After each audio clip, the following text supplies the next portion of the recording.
नमस्कार, स्वराज एक्सप्रेस में आप सभी का स्वागत है। मैं हूं आपके साथ कविता पांडे। बुलेटिन की शुरुआत करेंगे जहां छत्तीसगढ़ में चुनावी सरगर्मियां जो है वो तेज है। मतदान होने में सिर्फ 2 दिन का समय बचा है। ऐसे में बीजेपी कांग्रेस के दिग्गज नेता छत्तीसगढ़ पहुंचे और चुनावी जनसभाओं के जरिए वोटरों को साधने की भरपूर कवायद की। एक तरफ पीएम मोदी दुर्ग पहुंचे तो राहुल गांधी ने जगदलपुर से चुनावी हुंकार भरी। वहीं बीजेपी के फायर ब्रांड नेता योगी आदित्यनाथ भी कांकेर से जनसभा के जरिए सियासी समीकरण साधने की कोशिश की। तो आइए जानते हैं बीजेपी कांग्रेस के दिग्गज नेताओं के दौरे के चुनावी और सियासी मायने क्या है।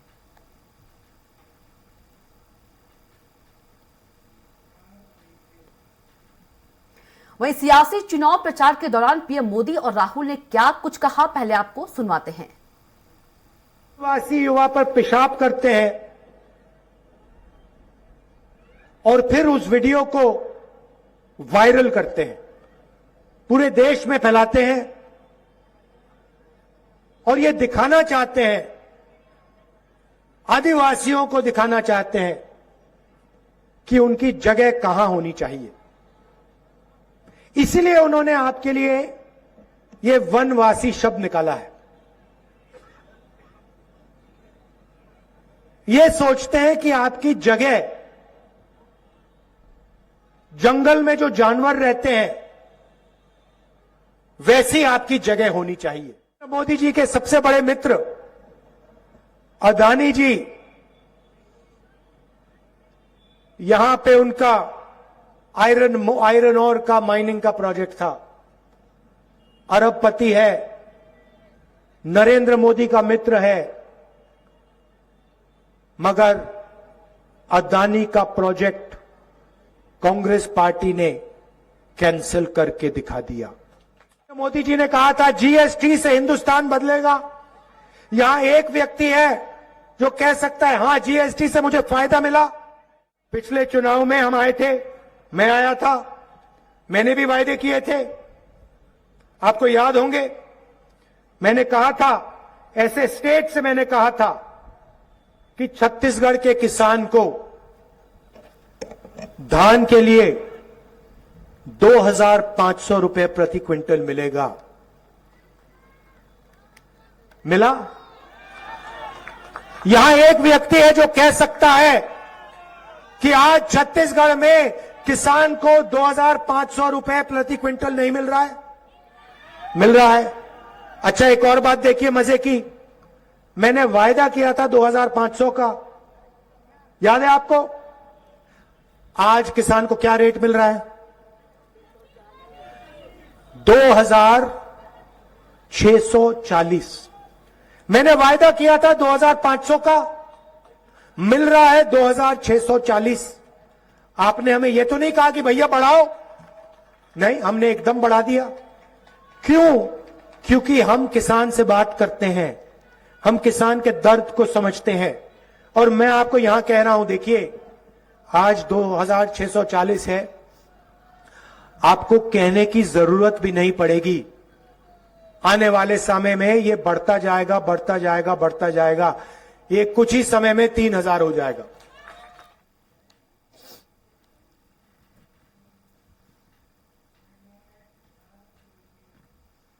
वहीं पहले चरण के मतदान के ठीक पहले ईडी ने दावा किया कि मुख्यमंत्री भूपेश बघेल ने सट्टेबाजी कराने वाले महादेव ऐप के प्रमोटरों से 508 करोड़ रुपए लिए हैं। वहीं पूरे मामले में पीएम मोदी ने भी कांग्रेस पर जमकर निशाना साधा है। ईडी के आरोपों पर और पीएम के बयान पर मुख्यमंत्री भूपेश बघेल ने जवाब देते हुए कहा, प्रधानमंत्री मोदी को इस मामले में जवाब देना चाहिए। उन्हें बताना चाहिए कि महादेव ऐप वालों से उनकी डील क्या हुई। सीएम ने और क्या कुछ कहा, आपको सुनवाते हैं। छत्तीसगढ़ की कांग्रेस सरकार आपको लूटने का कोई मौका नहीं छोड़ रही। इन्होंने तो महादेव के नाम को भी नहीं छोड़ा है। 2 दिन पहले ही रायपुर में बहुत बड़ी कार्रवाई हुई है, रुपयों का बहुत बड़ा ढेर मिला है। लोग कह रहे हैं कि ये पैसा सट्टेबाजों का है, जुए का खेल खेलने वालों का है, और जो उन्होंने छत्तीसगढ़ के गरीबों को, छत्तीसगढ़ के नौजवानों को, उनको लूट करके जमा किया हुआ है। क्यों लुक आउट सर्कुलर जारी होने के बाद उसकी गिरफ्तारी नहीं हो रही है? ये गिरफ्तारी करने की जिम्मेदारी भारत सरकार की है। क्यों उसकी गिरफ्तारी नहीं हुई? क्यों महादेव ऐप बंद नहीं हुआ? बंद करने की जिम्मेदारी भारत सरकार की है। मैं प्रधानमंत्री से पूछता हूं कि आपके क्या डील हुए हैं, आपके लोगों के साथ क्या डील हुआ है, और डील नहीं हुआ तो फिर बंद क्यों नहीं करते? और बंद नहीं कर रहे इसका मतलब आपने डील कर लिया है। छत्तीसगढ़ की और इसी मुद्दे पर हमारे साथ कांग्रेस प्रवक्ता मणि वैष्णव जी जुड़ गए हैं और बीजेपी प्रवक्ता उमेश घुरमोड़े जी, और वहीं पर हमारे साथ संवाददाता दिलीप साहू है। दिलीप, यदि बात करें विधानसभा चुनाव, यदि बात करें 2 दिन ही मात्र बाकी है पहले चरण के मतदान की बात करें तो दिग्गजों का जमावड़ा लगा है छत्तीसगढ़ में, और आरोप प्रत्यारोप का दौर भी जो है वो भी जारी है। जमकर दोनों पार्टियों की ओर से जो दिग्गज है निशाना साध रहे हैं, समझाने की कोशिश कीजिए। हाँ जी बिल्कुल कविता, क्योंकि प्रथम चरण के 20 सीटों में मतदान होना है छत्तीसगढ़ में, जिसमें बस्तर के सभी 12 सीटों पर और राजनांदगांव क्षेत्र के, दुर्ग संभाग के अंतर्गत आने वाले राजनांदगांव क्षेत्र के 8 सीटों पर मतदान होने हैं। तो कुल मिलाकर 20 सीटों पर प्रथम चरण में 7 नवंबर को मतदान होने हैं। तो इसलिए दोनों पार्टियों की ओर से खूब जोर आजमाइश की जा रही है। बीजेपी की बात करें तो बीजेपी की ओर से प्रधानमंत्री नरेंद्र मोदी जी का तीसरे दिन आज दूसरा दौरा है। 2 दिन पहले और आए थे मोदी जी, इसके बाद आज उनका दौरा हुआ है। दुर्ग में उनकी बड़ी सभा हुई है। इसी तरह कांग्रेस, इसके पहले कल ही अमित शाह जी आए थे, उन्होंने बीजेपी का घोषणा पत्र जारी किया। इसके साथ ही साथ कांग्रेस की बात करें तो कांग्रेस की ओर से भी लगातार प्रियंका गांधी जी के दौरा हुए, उनके बाद राहुल गांधी आए, मल्लिकार्जुन खड़गे जी का कल ही 2-3 सभाएं हुई, आज फिर राहुल गांधी आए हैं। तो इस तरह से, इसके अलावा मुख्यमंत्री भूपेश बघेल सभी जगह पर लगातार ताबड़तोड़ सभाएं ले ही रहे हैं। और इसके अलावा बात करें तो यूपी के मुख्यमंत्री योगी आदित्यनाथ भी आए हैं। लगातार उनकी 2 दिनों पर 8 सभाएं होंगे, आज ही 4 सभा होना है उनका, पंडरिया खबरधा में हो चुका है। इसके अलावा फिर रायपुर के बिरगांव में भी, रायपुर ग्रामीण के अंतर्गत आने वाले बिरगांव में भी उनकी एक बड़ी सभा होगी आज देर शाम। तो इस तरह से इनके ओर से, दोनों पार्टियों की ओर से खूब जोर आजमाइश की जा रही है, जनता तक पहुंचने का प्रयास किया जा रहा है। कांग्रेस ने अभी तक अलग अलग विभिन्न मंचों से 17 गारंटी के रूप में 17 घोषणाएं कर चुकी है। आज के पहले तक की स्थिति थी। और बीजेपी की बात करें तो बीजेपी ने अपना घोषणा पत्र भी जारी कर दिया है, और संभवतः 1-2 दिन में कांग्रेस भी अपना घोषणा पत्र जारी कर दे। संभवतः कल ही कांग्रेस अपना घोषणा पत्र जारी कर सकती है। लेकिन इस बीच देख रहे हैं कि दोनों के घोषणा पत्रों में जो बात आ रही है, जिसमें खास करके किसान और धान को फोकस किया जा रहा है। कांग्रेस ने जहां किसानों की कर्जा माफी की बात कही है, समर्थन मूल्य पर धान जो खरीदी जा रही है उसमें लगभग 2800 से 3000 रुपए तक में खरीदने की बात कही जा रही है।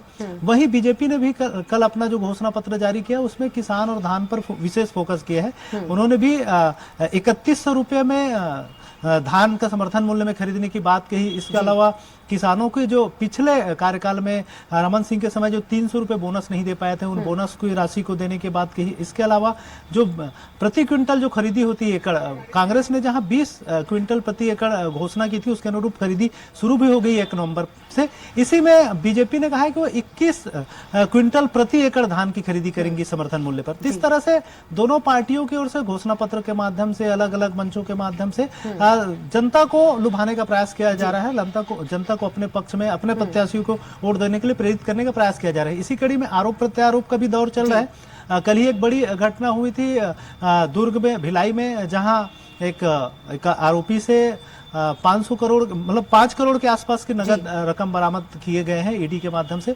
उसको लेकर कहा जा रहा था उसमें कुछ दस्तावेज या दूसरे ईमेल जो माध्यम मिले हैं उसमें 508 करोड़ रुपए की राशि लेन देन की बात कही जा रही है। उसको लेकर कहीं ना कहीं बीजेपी की ओर से आज प्रधानमंत्री नरेंद्र मोदी ने सीएम भूपेश बघेल पर सीधे तौर पर निशाना साधा, और उनका कहना है कि महादेव ऐप सट्टा से सीधे संबंध राज्य सरकार का है, सीएम का है। वहीं सीएम ने इस बात को लेकर उल्टा केंद्र सरकार और ईडी पर निशाना साधा है। उनका कहना है कि महादेव ऐप इतने दिनों से चल रहा है, लुकआउट सर्कुलर भी जारी हो चुका है, लेकिन केंद्र से कहीं ना कुछ ऐसी डील हो गई जिसकी वजह से उसको बंद नहीं किया जा सका है अभी तक, क्योंकि इनका कहना है कि राज्य सरकार की एजेंसी ने लगातार इस पर कार्रवाई की है, लेकिन केंद्र सरकार क्योंकि केंद्र में बैठी है और जो ऑनलाइन सट्टे के कारोबार है वो दुबई से संचालित हो रहा है, इसमें कहीं ना कहीं केंद्र को इस पर रोक लगाना चाहिए और सट्टे के कारोबार में लिप्त सभी लोगों को गिरफ्तार करना चाहिए और इस सट्टा महादेव ऐप को ही बंद करना चाहिए, लेकिन अभी तक नहीं किया जा सका है। तो इसको लेकर उनका आरोप है कि कहीं ना कहीं इसमें पीएम मोदी का और बीजेपी का केंद्र सरकार का हाथ है और कोई बड़ी डीलिंग हो चुकी है, इसलिए उन पर कार्रवाई नहीं कर रही। तो इस तरह के आरोप प्रत्यारोप का दौर जारी है। जी कविता। बिल्कुल। उमेश, माफ कीजिएगा, मणि वैष्णव जी के पास चलेंगे। मणि वैष्णव जी, चर्चा में बहुत स्वागत है आपका। मणि वैष्णव जी, पीएम मोदी कह रहे हैं कि भाजपा आवत है और ये भी कह रहे हैं कि 30% कक्का आपका काम पक्का, तमाम तरह के आरोप लगाए हैं सीएम भूपेश बघेल सरकार पर, क्या कुछ कहेंगे?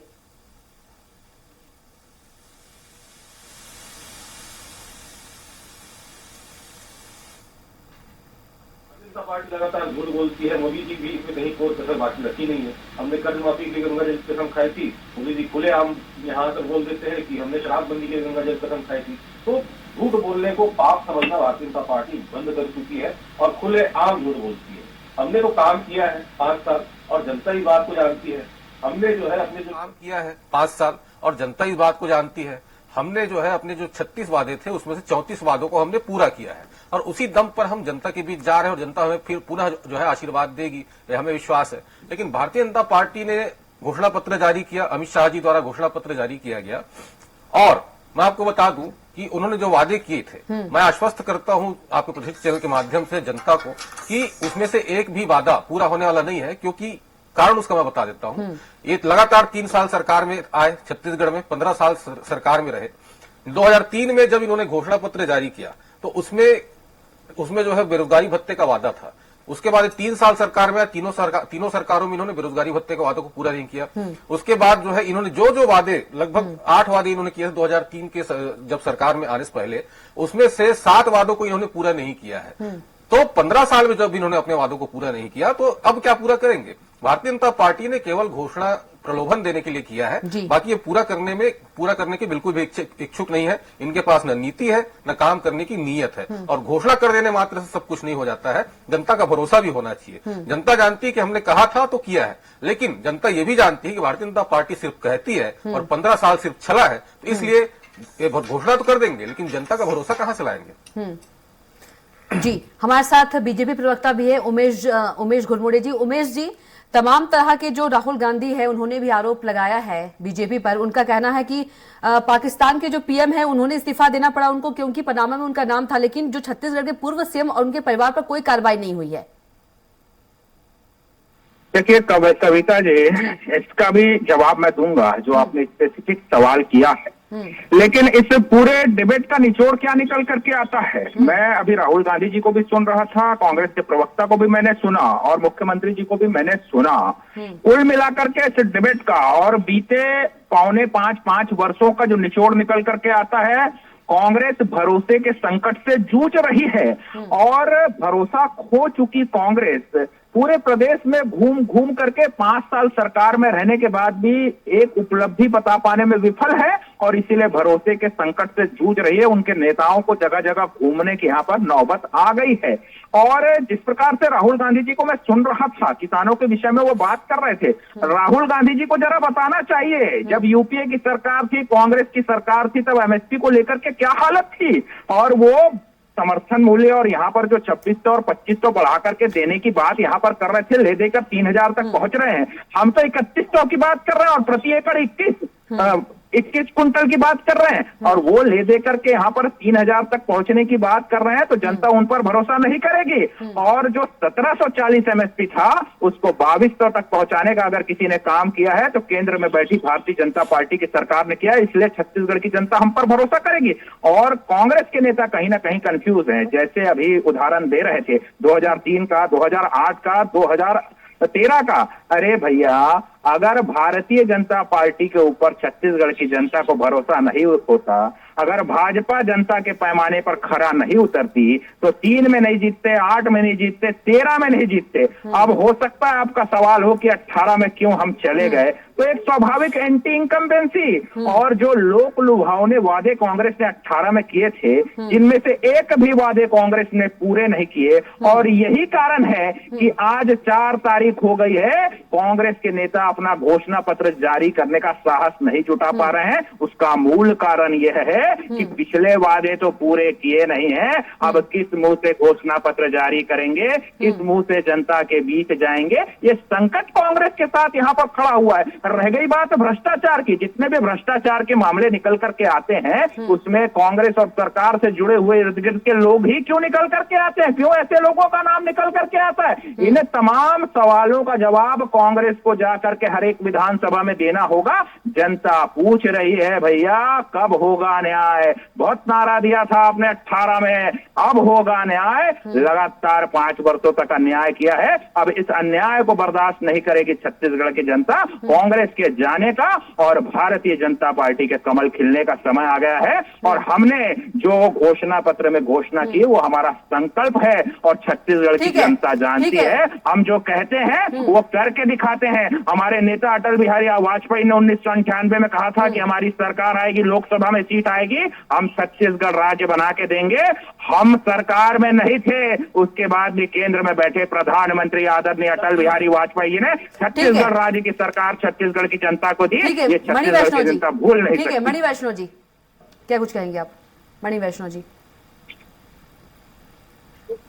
जी, आपने जो उमेश घोरमोड़ी जी जो सवाल किया था पनामा पेपर जी, उसका जवाब नहीं दे पाए। उसे छोड़कर उमेश घोरमोड़ी जी ने सब कुछ बता दिया। सिर्फ कविता जी ले लीजिए जवाब, ले लीजिए जवाब। समय मिला था आपको उमेश जी, आपने जवाब ही नहीं दिया। नहीं, आप 5 सेकंड देंगे तो 5 सेकंड देंगे तो मैं दे देता हूँ जवाब।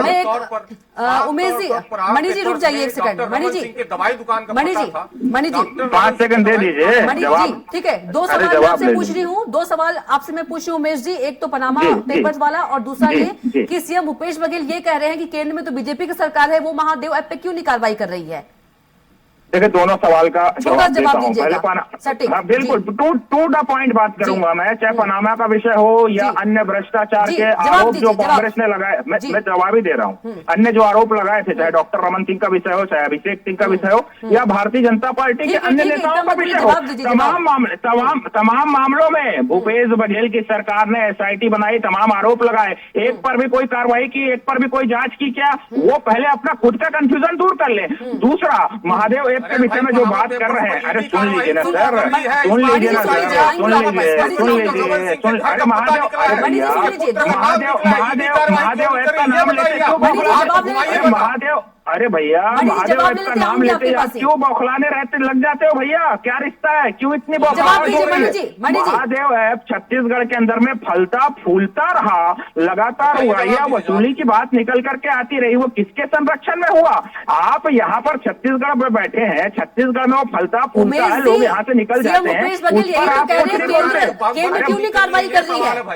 उमेश जी, सीएम भूपेश बघेल यही तो कह रहे हैं, केंद्र क्यों नहीं कार्रवाई कर रही है, केंद्र क्यों नहीं बंद कर रही है आपको?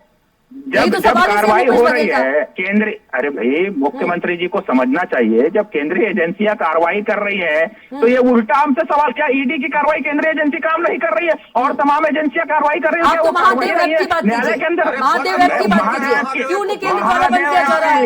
महादेव ऐप पर ही मैं बात कर रहा हूँ कविता जी। ये लगातार 5 वर्षों तक उसका यहाँ पर बीज पनपा, यहाँ फला फूला और तमाम तरह के विषय निकल कर आया है, उसमें ईडी ने उसका खुलासा किया, इनकम टैक्स ने उसमें आगे कार्रवाई की, ईडी की कार्रवाई हुई, उस पर ये बात सही करेंगे। और क्या भैया ईडी केंद्रीय एजेंसी है ना, गिरफ्तार क्यों नहीं करती गृह मंत्रालय? भारत ठीक है, मणि वैष्णव जी को बोलने दीजिए। उमेश जी समय नहीं है। महादेव को बंद क्यों नहीं कर रहे आप? देखिए इन्होंने तो आपके दोनों, अरे मणि उमेश जी सुन लीजिए, उमेश जी समय नहीं, उमेश जी समय नहीं है, सुन लीजिए आप।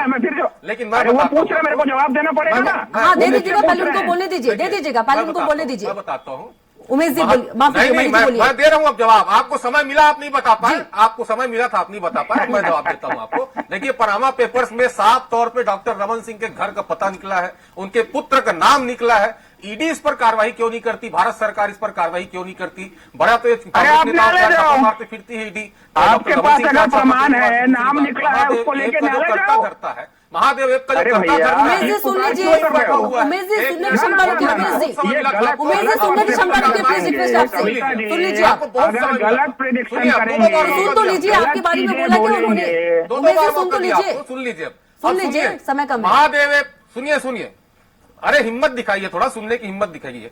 बोलने की हिम्मत तो है नहीं, हिम्मत ठीक है, अरे जल्दी बोलो से तो भैया। मणि जी सवाल कीजिए। महादेव ऐप का जो करता धरता है, जो संचालक है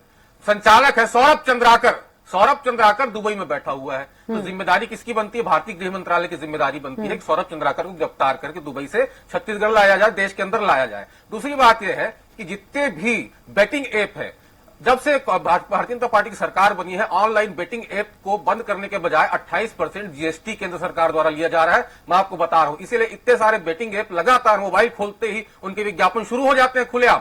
तो भारतीय जो केंद्र सरकार है वो तो जीएसटी ले रही है, बंद कहां से करेगी? तो जो सेटिंग है वो भारतीय जनता पार्टी काफी गहरी है इन महादेव ऐप से। और महादेव ऐप का जो आरोपी, लेकिन उमेश जी बात यही निकलकर सामने आ रही है कि बीजेपी कांग्रेस पर, कांग्रेस बीजेपी पर आरोप लगा रही है। डॉक्टर रमन सिंह के साथ फोटो है, प्रेम प्रकाश पांडे के साथ फोटो ठीक है, है। दिलीप के पास चलेंगे, दिलीप दोनों तरफ से आरोप प्रत्यारोप का दौर जो है वो जारी है। बीजेपी कांग्रेस पर, कांग्रेस बीजेपी पर, दोनों एक दूसरे से संबंध बता रहे हैं महादेव ऐप के। जी बिल्कुल कविता, क्योंकि चुनावी समय है और चुनावी वर्ष में जो दोनों पार्टियां हैं, चाहे बीजेपी की बात करें, कांग्रेस की बात करें, दोनों पार्टी चाहेगी कि वो अपना बचाव करे और जो भी मामले सामने आते हैं उसको सामने वाले पे उलेड़े।